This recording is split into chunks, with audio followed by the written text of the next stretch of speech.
नमस्कार दोस्तों, vision with आलोक में आप सभी का बहुत बहुत स्वागत करता हूं। और आज हम लोग इस कक्षा में पढ़ेंगे एकात्मक और संघात्मक शासन, unitary government and federal government. दोस्तों, इसको पढ़ने से पहले हम आपको बता दें कि हम लोगों ने बहुत कुशलतापूर्वक तरीके से टीजीटी के 2 सेक्शन को कंप्लीट कर लिया। इसके पहले की कक्षा में वो राजनीतिक विचारक और राजनीतिक सिद्धांत, जी हाँ, पॉलिटिकल थिंकर और पॉलिटिकल थ्योरी की जो भी सेक्शन है सिलेबस के तहत हमने पूरा कंप्लीट कर लिया है। अब आज की कक्षा से हम लोग संविधान की शुरुआत करेंगे। और संविधान पढ़ने से पहले दोस्तों हमें संविधान, दुनिया में कितने तरह के संविधान का प्रचलन है, एकात्मक संविधान क्या है, संघात्मक शासन व्यवस्था क्या है और संसदात्मक शासन प्रणाली क्या है, अध्यक्षात्मक शासन प्रणाली क्या है, इसको पढ़ेंगे। और इसको पढ़ेंगे तभी हम संविधान की शुरुआत करेंगे, जिसका आप लोगों को बेसब्री से इंतज़ार है, क्योंकि टीजीटी और जीआईसी की जो वैकेंसी आई है, जीएस में भी संविधान जैसे टॉपिक का विशेष रोल है।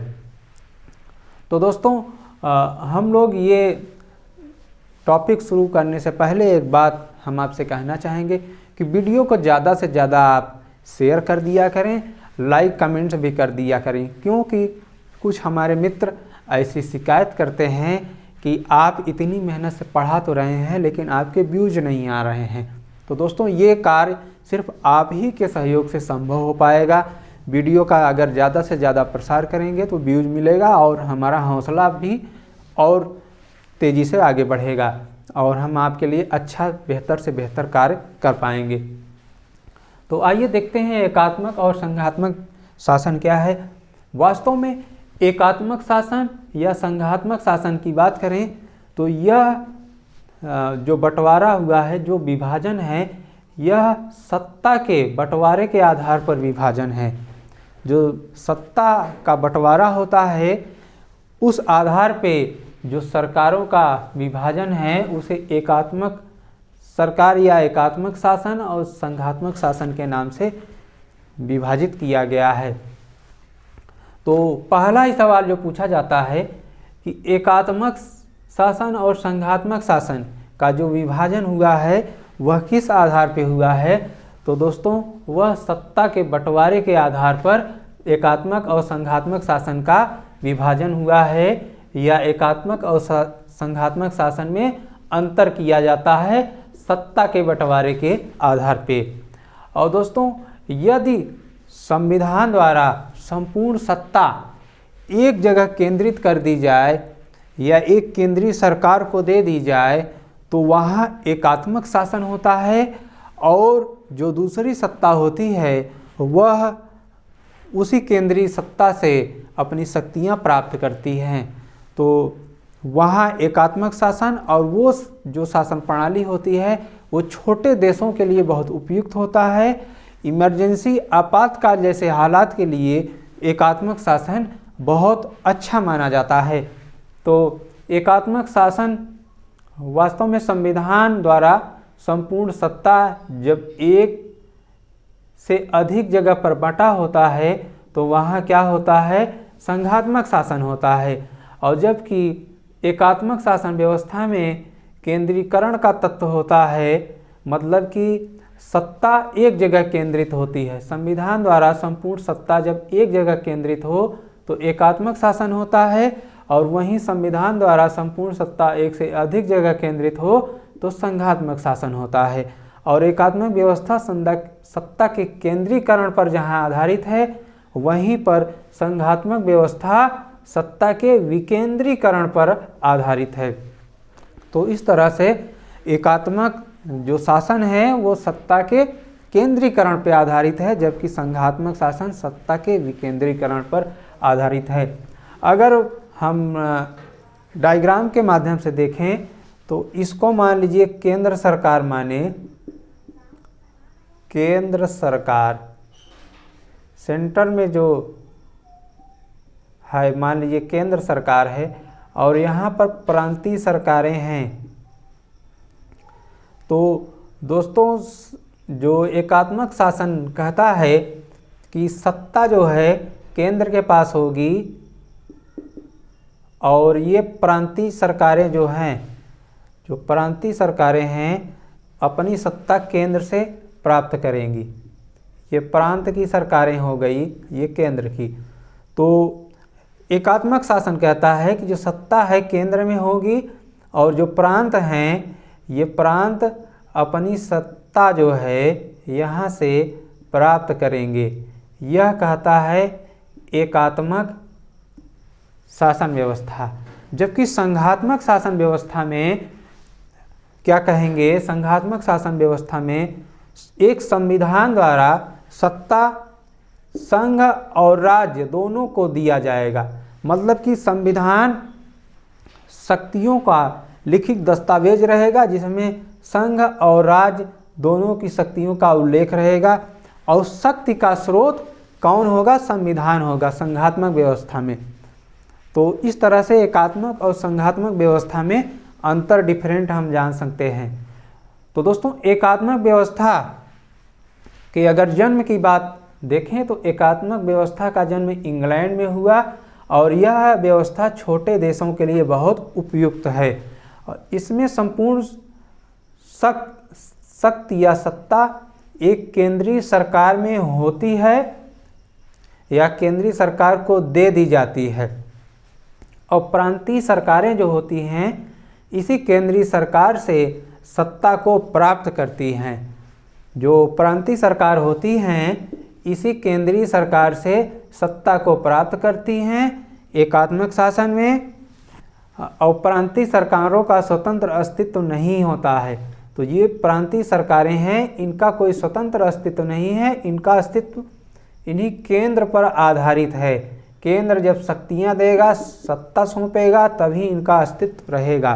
तो एकात्मक शासन का दोस्तों यही अर्थ है। और जबकि अगर संघात्मक शासन की बात करें तो संघात्मक शासन का जो जन्म हुआ अमेरिका में हुआ और संघात्मक शासन का आदर्श घर भी अमेरिका है। जबकि हमने एकात्मक शासन में देखा इसका आदर्श घर कहाँ है, इंग्लैंड है। और दोस्तों अमेरिका में जो संघ का निर्माण हुआ वह कब हुआ, 1787 में।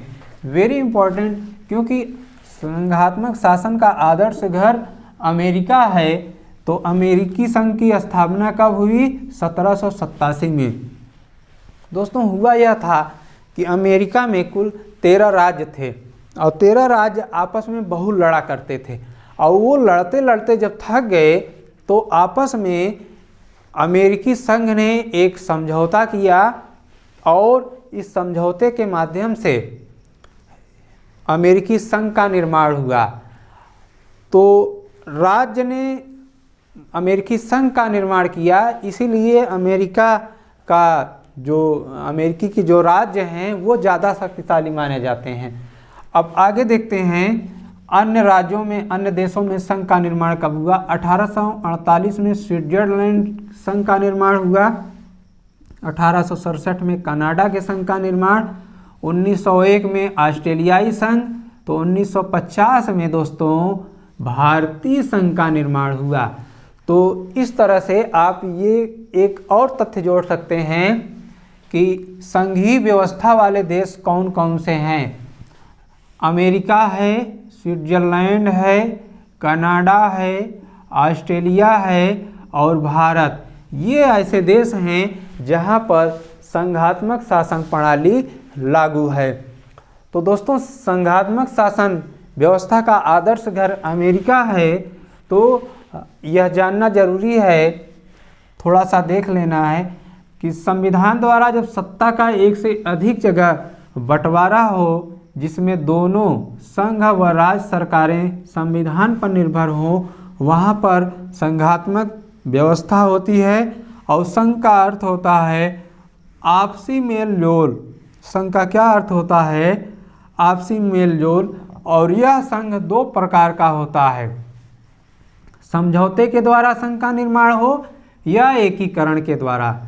समझौते के द्वारा संघ का निर्माण हो सकता है या एकीकरण के द्वारा। और जब समझौते के द्वारा निर्माण होता है दोस्तों तो उसे फेडरेशन कहते हैं, और जब एकीकरण के द्वारा निर्माण होता है तो यूनियन का नाम दिया जाता है। अब आप जरा अंतर करिए, समझौते के द्वारा संघ का निर्माण अमेरिका में हुआ है। अमेरिका के 13 राज्य जब आपस में लड़ते लड़ते थक गए तो उन्होंने एक समझौता किया और इस समझौते के द्वारा अमेरिकी संघ का निर्माण हुआ। इसीलिए दोस्तों अमेरिका में फेडरेशन का प्रयोग किया गया है, जबकि भारत का जो संघ का निर्माण हुआ वह एकीकरण का परिणाम है। भारत में जो संघ का निर्माण हुआ एकीकरण का परिणाम है, क्योंकि भारत के प्रथम उप प्रधानमंत्री सरदार वल्लभ भाई पटेल या भारत के प्रथम गृह मंत्री सरदार वल्लभ भाई पटेल के नेतृत्व में 562 भारत की रियासतों का सम्मिलन हुआ, एकीकरण हुआ। इसी से भारत संघ का निर्माण हुआ। इसीलिए दोस्तों भारत अपने संघ को यूनियन शब्द का प्रयोग करता है। यूनियन, जब आप कॉन्स्टिट्यूशन पढ़ेंगे तो वहाँ लिखा है we the people of India, हम भारत के लोग। और अनुच्छेद 1 पढ़ेंगे तो उसमें आप पढ़ेंगे कि भारत अर्थात इंडिया राज्यों का संघ है। Bharat that is India shall be a union of state. दोस्तों वहाँ यूनियन का प्रयोग किया गया है, जबकि अमेरिका में फेडरेशन का प्रयोग किया। क्यों? क्योंकि अमेरिका समझौते का परिणाम है। अमेरिका का जो संघ है समझौते का परिणाम है, भारत का संघ एकीकरण यूनियन का परिणाम है। अब उम्मीद करता हूँ आप इस तथ्य को समझ गए होंगे। अब फेडरेशन शब्द का प्रयोग यूएस के संविधान में, अमेरिका के संविधान में, जबकि यूनियन शब्द का प्रयोग भारत के संविधान में किया गया है। और अमेरिकी संघ को, वास्तव में अमेरिकी संघ को अविनाशी राज्यों का अविनाशी संघ भी कहा जाता है। पूछा गया सवाल है, अविनाशी राज्यों का अविनाशी संघ किस देश के संघ के लिए संबोधित किया गया है? तो वह अमेरिकी संघ के लिए कहा गया है।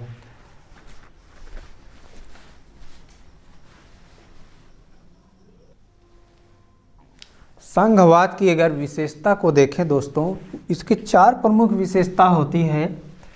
जैसे संघवाद की विशेषता में संविधान एक लिखित और कठोर संविधान होगा। संघवाद में एक लिखित और कठोर संविधान होगा और संविधान की सर्वोच्चता होगी। संविधान की सर्वोच्चता होगी।